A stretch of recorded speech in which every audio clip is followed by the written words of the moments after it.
What does skateboarding mean to you?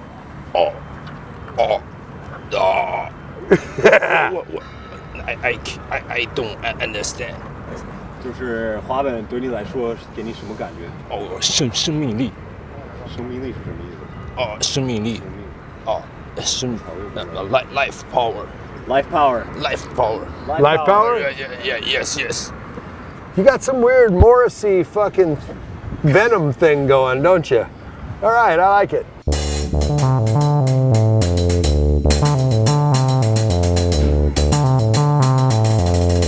Welcome back to the Letters, China edition. We're here with Faye, also known as Panda. Yeah. And we're gonna find out about Chinese skateboarding.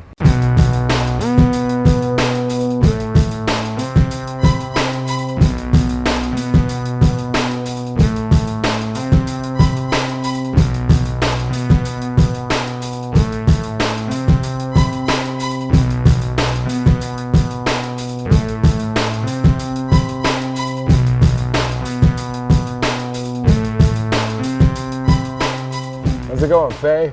How's it going? It's good. Yeah. We have absolutely no idea about Chinese skateboarding. Yeah. So we wanted to sit down with you and find out when did it all start?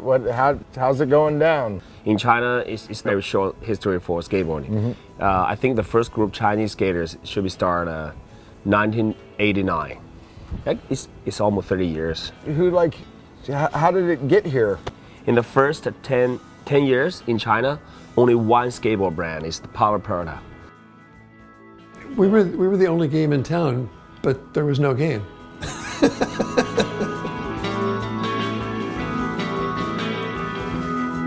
A guy named Schuykill, he bring some skateboards, came to China and went to Beijing and walk on the street, found some kids and asked them, hey, do you like skateboard? Do you want to try skateboard? Then in that time, some kids tried the skateboard and he gave the skateboard to them. I think the China skateboard started in that time. So Powell did it. Yeah, Powell. Radical. Yeah.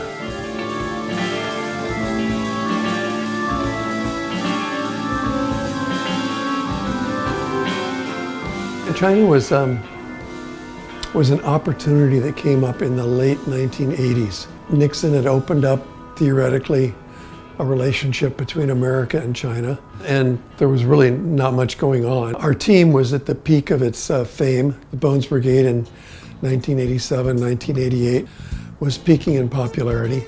Skateboarding was booming.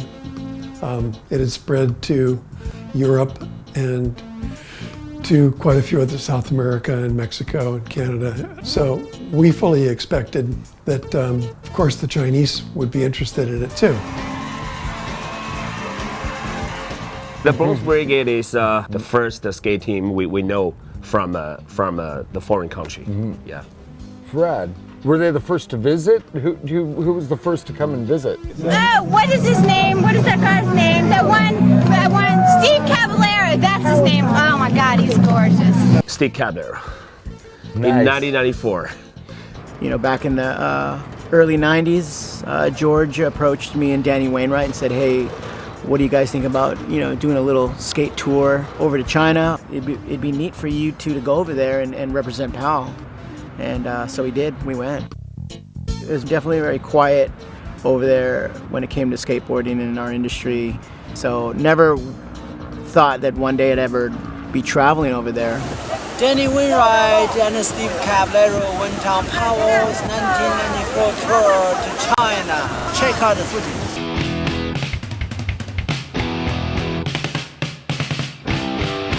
It was a great experience. Brought our video cameras and made a whole little segment. We were actually in the process of making videos back then, so I was just in between filming our parts. We did a couple tours here and there, and China was one of them.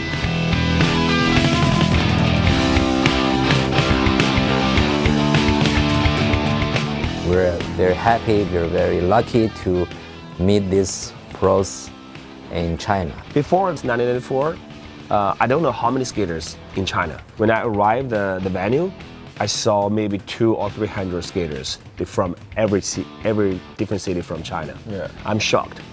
We went back to China and tried to decide where should we set up a little headquarters, where might we find a place to manufacture skateboards, and what could we do?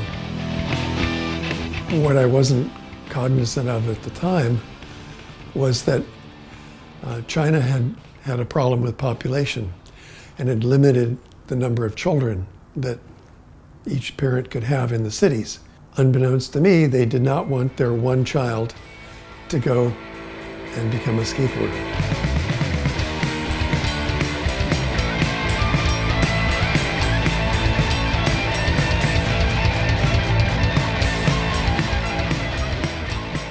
They wanted him to study English and math and engineering and take violin lessons, the usual after school. So his time was all taken up and he was not going to become a skateboarder. We tried though. Obviously the parent, they don't want you to be a skateboarder. They see like, oh, what are you doing? You're about to turn 20, you have to get a job, you have to start a family. My parents that time is very angry for that, for I'm doing the already 3 or 5 years to playing this toy, you know.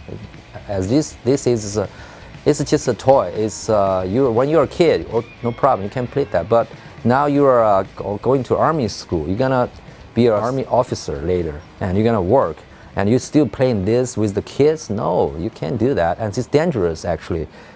当时在中国，这个是怎么说？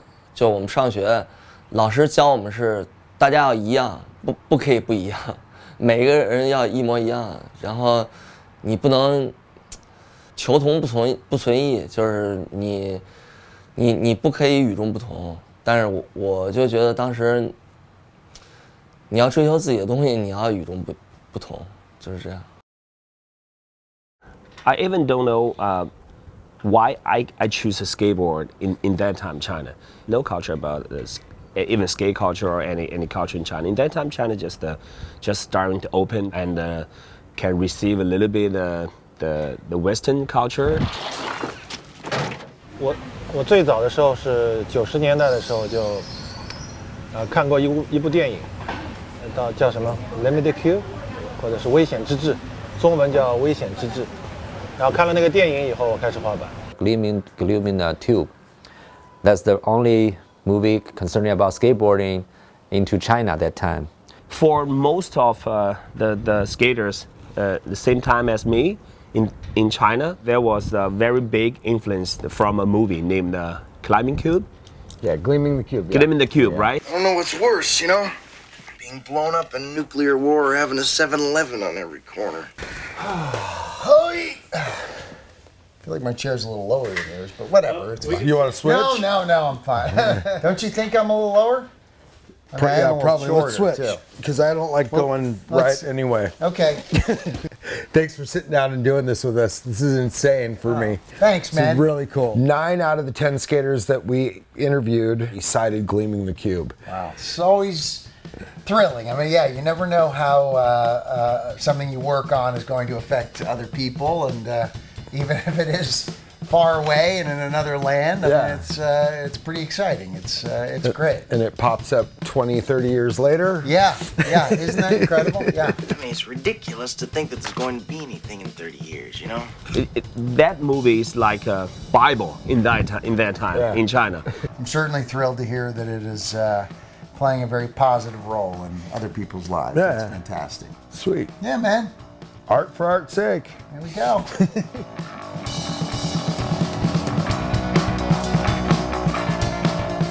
I think we are the first group of people to receive and try to understand the Western culture and the skateboard culture. In that time, when I take my board on the street, even I'm pushing or just take the board, all people watching me. Yeah. Almost most of people, they don't know what it is.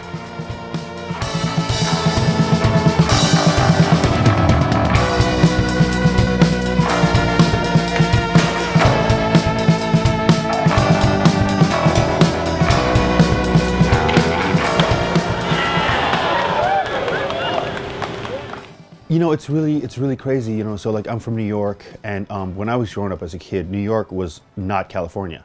You know what I mean? So New York seemed like we were really far away. You know, we were like you know, hundreds of years away from where skateboarding was in magazines and videos.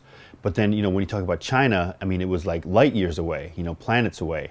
你知道当时在中国接触滑板很难的，然后我们当时买滑板都很难，只能通过邮购。然后没有，就是我们当时买滑板可能要等1个月，然后你要邮购，就是你要先去银行，你把钱汇给这个有一个公司，然后他从秦皇岛，当然中国只有秦皇岛能买到滑板。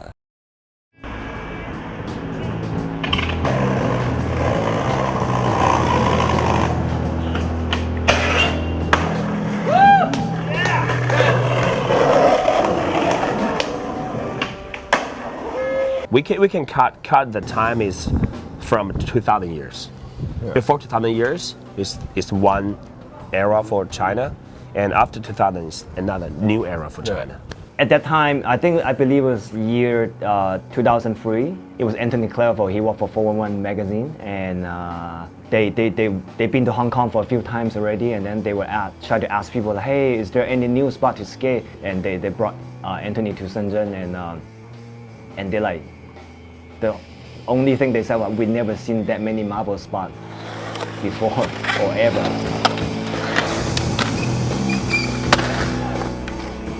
Maybe like 2 years later, and then like teams started to come.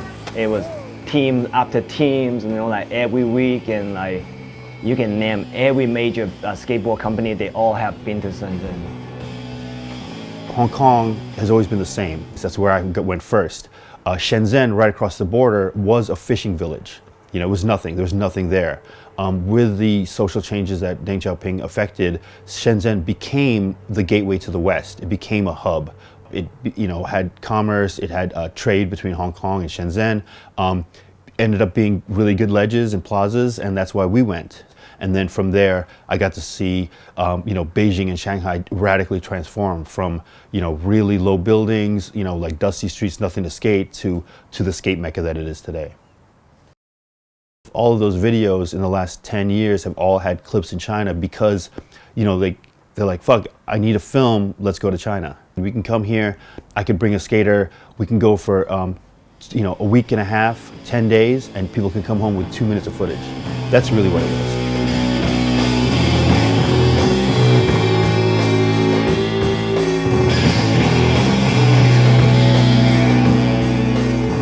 It was almost like a skateboard boot camp. You know, you come out here and it's like, you know what I'm saying, you can't talk to the girls. There's like no corner bar. All there was ledge plazas. And so that's what you did.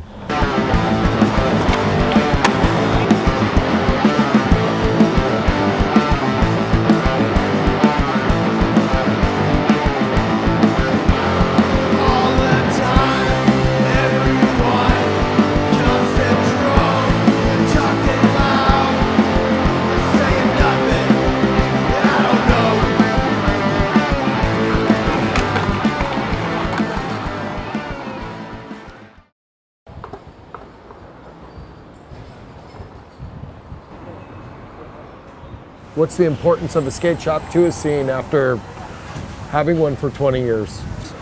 Local 的 skate shop 肯定是对滑板文化是有非常重要的这个作用。你想，很多小朋友来到这边，都是要靠 skate，靠滑板店的买东西的时候，可能他接触这个文化，然后慢慢的有人要带领他们才可以继续滑下去。如果他自己去滑，很可能自己就放弃了。你在一个城市里有一个滑板店是特别重要的，因为你有一个滑板店，有一个滑手可以聚集的地方，然后有滑板店，他可以来组织活动、组织比赛，然后可以来传授给别人滑板这个技巧。如果没有滑板店，滑板文化推广者，他在每个城市发挥他自己很大的作用。如果没有滑板店，可能这个城市就没有人去推动这个滑板。You see like Jeff's shop in Shanghai, Fly. You know, Fly was like the first shop in China, the very first. You go there, like it was a lot of stuff, you know, from the factory. Like Jeff made it happen however he could. You know, like you couldn't get an account. You know, I mean, you couldn't get boards sent to China, right? I want to have my own skate shop. I wanted to spread the skateboarding history and cultures with all the skateboarders from. So I quit the job in the army. So they're like, what? You crazy? You're 30 years old, you quit your job, you're gonna do selling the skateboard in China? There's no one gonna buy that, you know? It's only the kids thing. You still play a toy now. So I'm just, okay, just trust me. I don't want to just waste my lifetime into the army work. I don't want to do that. I want to pursue my own dream. Not a pro skater, actually. I can't be a pro skater, so I can be a skate shop owner. So to help more skaters to become their target or career.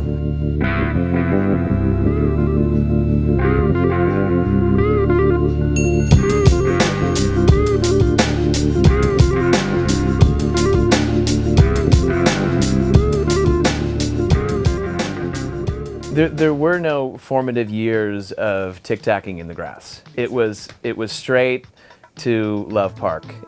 Shanghai had its own Love Park in the early 2000s, which looked like Love Park in Philadelphia, and they called it LP. And you know, it started there, but the expectation was that you could skate there. And that was the beginning of like the true skate scene, the street skate scene in Shanghai. They saw the videos, but maybe a little bit later because they had to find access to YouTube because it was blocked. But they were tuned in, and the big difference though is culturally the expectations. You were expected to go to university, to get a job, to marry, to have kids along a very strict line. Skateboarding as being a delinquent and being underground and just doing your own thing, it was not accepted at all. 你的爸爸，你的妈妈，你喜欢滑板吗 ？No。我很多，这个我要感谢滑板。没有滑板，我也没有今天，然后也不会认识这么多朋友，去过这么多地方。The scene was so small that everybody was homies. Like if you had a skateboard, you were a homie. It was a very small scene, and we had to connect because that was it in the skate scene. 就把我整个人改变了。其实我玩滑板的时候，让我跟别人不一样。可能本来我是一个很坏的小孩子，差不多，但是可能因为滑板之后，我知道这个是另外的一个文化，所以就能更接受到国外的东西，不是中国的一个，跟中国不一样。在学校里学的东西都是不一样。给了我现在的一切，让我今天能站在这里。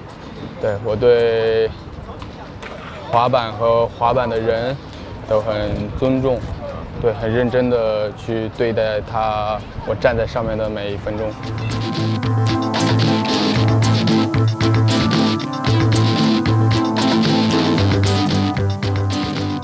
滑板进了奥运会之后，对这个运动有一定的影响力，滑人会越来越多，但是，我觉得这个文化就是会变得越来越少。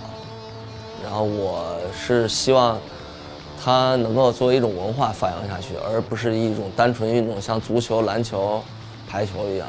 As China develops, it makes it more possible to be creative. And then once you connect it to skateboarding, great things happen. But we're now in that weird phase of we're approaching the Olympics, but there's also the kids on the other side who want to be creative, and you know that's going to be the future. You know, ultimately, you guys built it up here, and by building, you know, by starting skate shops, and it's all very grassroots. Yes, it's really grassroots cool. is very important, I think. You know, I always talk with my friends about the skateboarding development. I said before skateboarding joined Olympic, who always push skateboarding forward, move forward, is the skateboarder. Yeah. And the skate brand, the skate shop, skate community. Yeah. Who will keep push skateboarding? It's skateboarder. Yeah. So it's whatever skateboarding is a part of the Olympic or not. we still keep real, keep push skateboard forever. Yeah. This is my my thought. Yeah. I think the world needs skateboarders.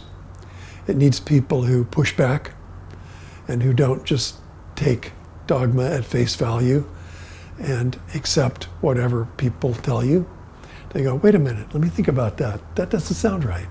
And that's what skaters do. So that's why, you know, introducing skateboarding to China was probably a good thing. And to the extent that we may have instilled a little rebelliousness in a few people, good on us.